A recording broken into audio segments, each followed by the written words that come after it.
Study IQ में आपका स्वागत है। आज की इस वीडियो के माध्यम से हम फिल इन द ब्लैंक के सेकंड सेट को कवर करेंगे। यहाँ पर हम कुछ फिल इन द ब्लैंक के क्वेश्चंस और साथ ही साथ में कुछ इंपॉर्टेंट इंग्लिश रिलेटेड क्वेश्चंस को कवर करेंगे। स्टार्ट करते हुए आप यहाँ पर वीडियो को पॉज कर करके क्वेश्चंस को सॉल्व कर सकते हैं। My mother likes to dash me by showing everyone my baby pictures.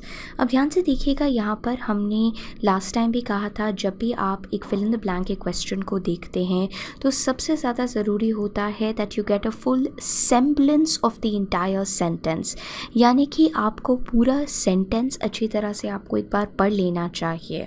अब मेरी माता शो करती हैं सबको मेरी बचपन की पिक्चर्स, तो उसकी वजह से मुझे कैसा महसूस होगा? उसकी वजह से मुझे थोड़ा सा शर्मिंदा महसूस होगा, ऑकवर्ड फील होगा, सेल्फ कॉन्शियस हो जाऊंगी मैं, या मैं थोड़ी सी अशेम्ड भी हो जाऊंगी, राइट? तो हमें इस तरह का वर्ड ढूंढना है इस रिक्त स्थान के लिए। My mother likes to dash me. My mother likes to embarrass me by showing everyone my baby pictures. अब देखिए बाकी ऑप्शंस क्यों नहीं आएंगे। स्टन शब्द का अर्थ होता है जब यू शॉक समवन, या आप किसी को सरप्राइज कर देते हैं, जब एकदम से आप किसी को अचंभे में डाल रहे हैं, you are stunning them, right? I was stunned to see that my car had met with an accident, so that means आप shocked थे, आप surprised थे, you were stunned. annoy शब्द का अर्थ होता है जब आप किसी को सताते हैं, किसी को सताना एक तरह से annoy करना होता है, जब आप किसी को गुस्सा दिला देते हैं, right? My mother likes to annoy me by showing everyone my baby pictures. अनोय की जगह मोस्ट एप्ट होगा एम्बैरेस, तो आप थोड़ी सी शर्मिंदा महसूस करते हैं। शेम का अर्थ होता है जब आप लज्जित हो जाते हैं, when you are feeling ashamed.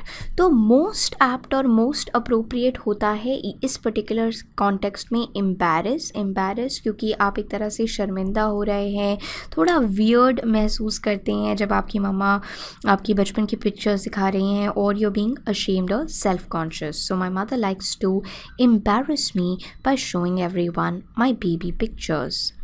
Moving on to the second set, I was taken dash by the person's rude comment about my hair. अब यहाँ पर प्लीज़ याद रखिएगा, ये बहुत ही इम्पॉर्टेंट है। एक एक ऑप्शन को देखते हैं। टेक अवे जो है यहाँ पर, टेक अवे फ्रेज का अर्थ होता है जब आप किसी चीज़ को घटा देते हैं। He took away my watch because he had to wear it for the party. So जब एक तरह का घटाना हो रहा है, घट रही है कोई चीज़, घट रही है, राइट? घटना इन द सेंस कि कम हो रहा है, डिडक्ट हो रहा है, सब्ट्रैक्ट हो रहा है, तो that is when we are using the word take away, right? So what was your take away from the session? आपने क्या लिया उस सेशन से, या एक तरह का घटाना, उसके लिए हम टेक अवे का प्रयोग करते हैं। So I was taken away by the persons rude comment, ये गलत हो जाएगा। Take from that is also going to be कि आपने किससे लिया, ये भी गलत होगा। Take aback, now taken aback यहाँ पर बिल्कुल सही उत्तर है। यहाँ पर taken aback, I was taken aback, क्योंकि टेक अ बैक जो है इसका अर्थ होता है जब आप अचंभे में पड़ जाते हैं, when you are actually surprised और शॉक्ड। सो जब आप सरप्राइज हो जाते हैं या आप शॉक में चले गए हैं, एक तरह के अचंभे में पड़ गए हैं, that is when we are using the phrase take aback. I was taken aback, मैं एकदम अचंभे में पड़ गई थी टू सी कि उस व्यक्ति ने कितना रूड, निंदनीय कॉमेंट किया मेरे बालों को लेके। और टेक ऑफ जो होता है, टेक ऑफ का अर्थ है या तो आप उड़ रहे हैं, my flight took off on time, और my flight did not take off on time, right?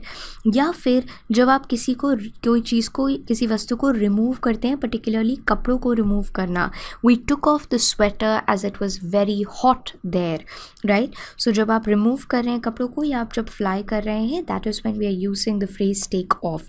लेकिन इस पर्टिकुलर केस में टेक अबैक सही उत्तर हो जाता है।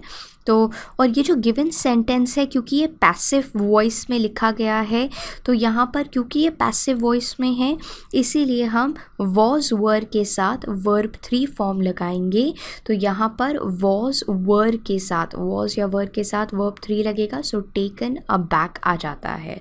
I was taken aback by the person's rude comment about my hair. यहाँ पर आपको सिनोनिम सिलेक्ट करना है ऑफ द वर्ड इविक्टेड का। इविक्टेड का अर्थ होता है जब आप किसी व्यक्ति को या किसी वस्तु को, बेसिकली व्यक्ति को या पूरे के पूरे समुदाय को बेदखल कर देते हैं। जब आप बेदखल कर देते हैं, एक्सपेल कर देते हैं, एक्सपेल यानी कि निकालना, या फिर हम आउस्ट शब्द का भी प्रयोग कर सकते हैं। एक्सपेल और आउस्ट करना ये दोनों इविक्ट के एक तरह से सिनोनिम्स हैं। जब आप बेदखल कर रहे हैं, हटा रहे हैं किसी व्यक्ति को, आप उन्हें इविक्ट कर रहे हैं। ये अक्सर हम देखते हैं रियलिटी शोज़ में, who will be evicted, that means कौन निकाला जाएगा, किसको बेदखल किया जाएगा उस शो से, या फिर आउस्ट किया जाएगा, एक्सपेल किया जाएगा, राइट। सो यहाँ पर सिनोनिम यानी कि समानार्थी प्रायवाची शब्द हो जाएगा आउस्टेड। कंजीनियल शब्द का और कॉर्डियल शब्द का अर्थ होता है जब आप फ्रेंडली हो रहे हैं, बहुत ही पैली हैं, अच्छी तरह से बर्ताव करते हैं। और सिंपैथेटिक का भी कहीं ना कहीं अर्थ ये है जब आप दूसरे व्यक्ति के पेन को महसूस कर सकते हैं। तो यहाँ पर हम देखते हैं कि आउस्टेड जो है that is a correct synonym of the word evicted. यहाँ पर भी आपको सिलेक्ट करना है synonym of the word jeopardise का। नाउ जेपर्डाइज शब्द का अर्थ होता है जोखिम में डाल देना। जब आप जोखिम में डाल देते हैं तब हम जेपर्डाइज शब्द का प्रयोग करते हैं। जब यू आर पुटिंग समथिंग, हो सकता है प्लान हो, सिस्टम हो, जब आप उन्हें डेंजर में डाल देते हैं ताकि वो हार्म हो जाए या डैमेज हो जाए किसी चीज़ को, जब आप जोखिम में डाल रहे हैं तब हम जेपर्डाइज शब्द का प्रयोग करते हैं, टू जेपर्डाइज। और इसका सिनोनिम एक तरह से टू जेपर्डाइज का जो सिनोनिम होते हैं वो होता है इंडेंजर कर देना, जो आप जोखिम में डाल रहे हैं, या इम्पेरल करना, ये सिनोनिम है। तो यहाँ पर मोस्ट क्लोजेस्ट तो टू इम्पेरल करना ही होता है, क्योंकि इम्पेरल का भी अर्थ यही है जब आप संकट में डालते हैं किसी चीज़ या किसी वस्तु को, तब हम इम्पेरल शब्द का प्रयोग कर रहे हैं। तो संकट में डाल देना, right, that is when we are using imperil. लेकिन फिर भी ऑप्शंस को देख लेते हैं। टू शैपरॉन, शैपरॉन शब्द का अर्थ होता है, एक्चुअली शैपरॉन और एस्कॉर्ट दोनों ही समानार्थी शब्द हैं। शैपरॉन शब्द का अर्थ होता है एक व्यक्ति जो कि अकम्पनी करता है एक और इंसान को और उनकी देख रेख करता है। एस्कॉर्ट भी एक तरह से वही करता है, you accompany someone, right. So to chaperone, chaperone शब्द का अर्थ होता है a person who is accompanying as well as looking after another person. और पिकेट शब्द का अर्थ होता है एक तरह का प्रोटेस्टर। सो जेपर्डाइज में यहाँ पर हमारा जो मोस्ट अप्रोप्रिएट और एक्चुअल में समानार्थी है that is to imperil. To increase rapidly in number, इनमें से कौन सा इसका अर्थ है? To increase rapidly in number और टू मल्टीप्लाई प्रोलिफरेट होता है। इसके लिए हम प्रोलिफरेट, यानी कि प्रोलिफरेट शब्द का भी अर्थ यही होता है जब कोई चीज़ संख्या में बढ़ जाती है, संख्या में बढ़ना is to proliferate, right. Procreate शब्द का अर्थ होता है जब आप प्रोड्यूस कर रहे हैं यंग वंस, प्रोक्रिएट, जब आप क्रिएट कर रहे हैं, बर्थ दे रहे हैं, जन्म दे रहे हैं, एक तरह से आप प्रोपगेट कर रहे हैं। प्रोपगेट भी एक इम्पॉर्टेंट सिनोनिम हो जाता है प्रोक्रिएट का, right. So this is what we need to remember that procreate and propagate दोनों समानार्थी शब्द हैं। और एस्केलेट शब्द का अर्थ होता है जब आप किसी चीज़ को बढ़ा देते हैं या फिर something that is increasing rapidly. I escalated the problem to the manager, that means आपने बढ़ा दिया उस प्रॉब्लम को। और when something is increasing rapidly, so यहाँ पर to increase rapidly in number, right. ये तो एक तरह से वो जो इंक्रीज हो रहा है रैपिडली, कोई चीज़ हो गई या फिर जब आप एक्सपैंड करते हैं। लेकिन इस पर्टिकुलर केस में proliferate will be the most apt answer that we need to remember. यहाँ पर आपको बेस्ट सब्स्टिट्यूट फाइंड आउट करना है of the given phrase, right. To bend easily या फिर फ्लेक्सिबल होना। अब देखिए यहाँ पर थोड़ा ट्रिकी क्वेश्चन क्यों हो जाता है। टू बेंड ईजिली और बीइंग फ्लेक्सिबल, प्लायबल भी करेक्ट है और डक्टाइल भी एक तरह से करेक्ट है, क्योंकि डक्टिलिटी एक तरह का एबिलिटी होता है to be drawn into thin wires. जब आप ईजिली वायर्स में एक चीज़ को कन्वर्ट कर देते हैं, उसके लिए हम डक्टाइल शब्द का इस्तेमाल करते हैं। दैट मीन्स वो भी फ्लेक्सिबल है, लेकिन आपको बेस्ट सब्स्टिट्यूट ढूंढना है।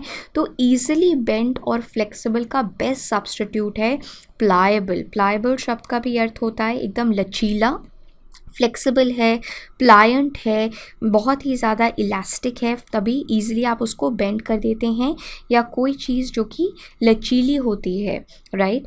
पटी शब्द एक तरह का क्ले होता है। पटी शब्द का अर्थ होता है क्ले, जो हमारे जो दरवाजे वगैरह होते हैं उनको चिपकाने के लिए जिस क्ले का प्रयोग किया जाता है, उसके लिए हम पटी शब्द का प्रयोग करते हैं। एक सॉफ्ट सब्सटेंस होता है जिसका प्रयोग किया जाता है ग्लासेस को होल्ड करने के लिए विंडो फ्रेम्स में, उसको हम पटी कहते हैं, right. And rigid of course एक तरह का एंटोनिम हो जाएगा, तो that will be incorrect. But to easily bend और to be flexible, the most appropriate is pliable here. To choose someone out, आपको इन चारों में से इसका सही उत्तर ढूंढना है।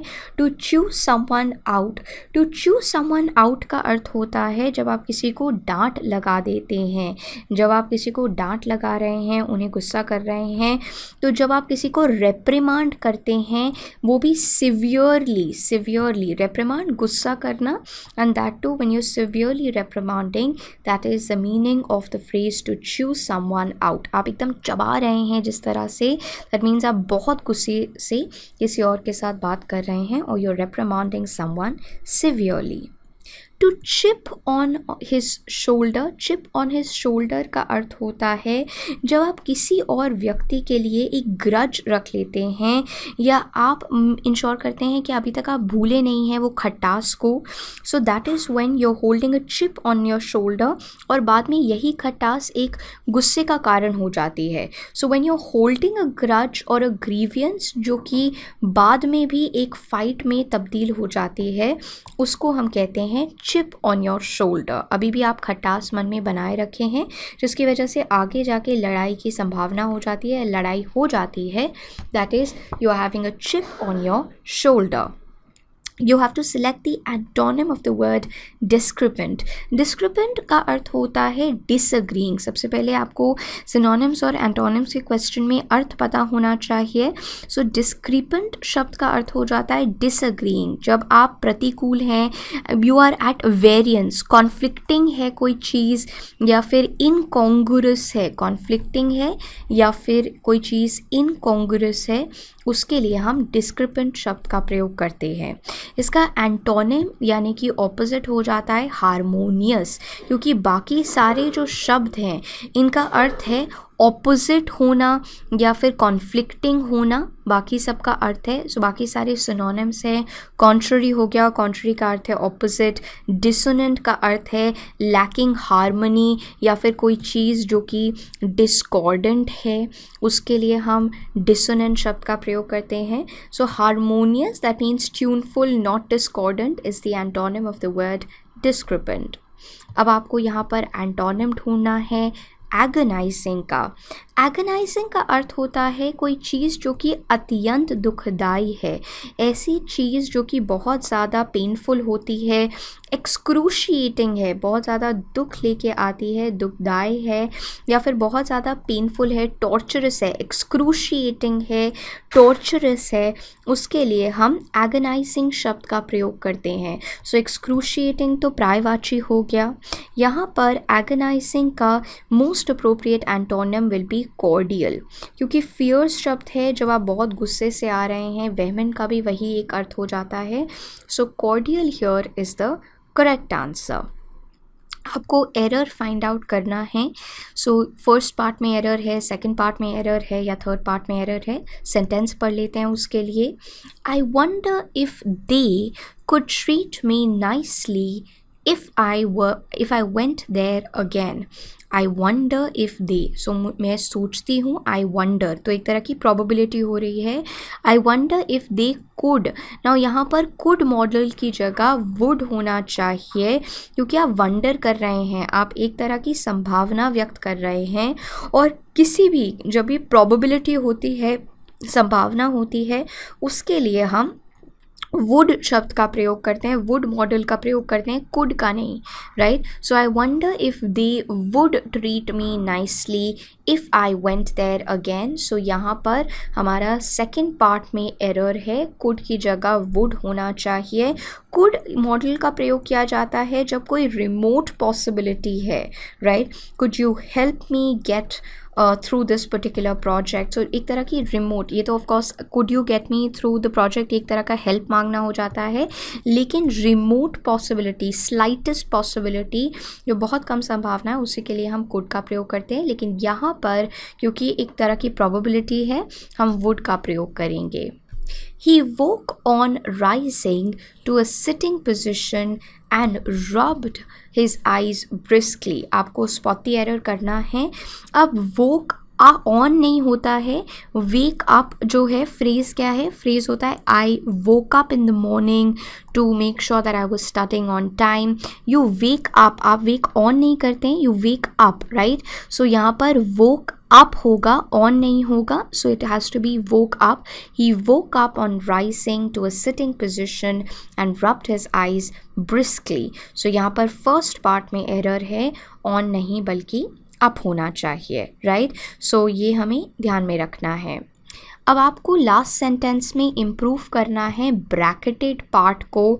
Grandfather has said so out of affection, do not take to heart, right. Grandfather ने आपको अफेक्शन, दैट मीन्स प्यार की वजह से ये कहा है, प्लीज़ इसे दिल पे मत ले लेना. किसी बात को जब आप दिल पे ले लेते हैं, आप उससे प्रभावित हो जाते हैं.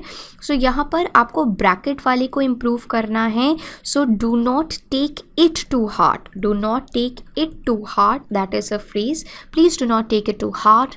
Once if you fail, you can always improve. So do not take it too hard. So to की जगह it to होगा. That will be the correct usage here. So एक बार पढ़ भी लेते हैं. Grandfather has said so out of affection. Do not take it to heart. That will be the correct usage.